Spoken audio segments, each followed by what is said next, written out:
गृहटीए निर्माण कला बेले आमे वास्तुर बहुत नियम मानी गृह निर्माण करिथाउ।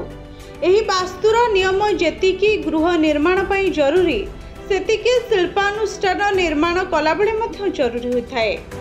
शिल्पानुष्ठान अर्थ एठी फैक्ट्री कथा बुझिबाकु हेबो, अर्थात जेउ स्थान रे बहुल मात्रा रे जिनिस सब उत्पादन करा जाय थाए, जोठारे बहुत बड़ बड़ मेसिन सबू लगी थाए एवं अनेक श्रमिक काम करिथांती। एही प्रकार शिल्पानुष्ठान जदि वास्तु दोष थाए तेबे मेसिन सबू बारंबार खराब होबार संभावना रही थाए। श्रमिक मानक मध्यरे उत्तम बुझामणा रुहे नहीं, फलरे भल भल श्रमिक माने बारंबार चाकरी छाड़ी चली जाइथांती।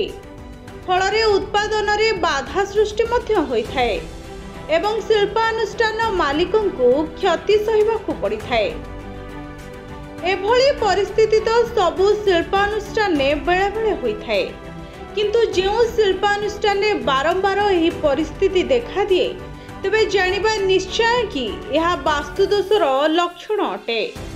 एणु वास्तुविद को परामर्श नहीं वास्तुदोषर समाधान कले एही सबु समस्यार समाधान होई जाय थाए।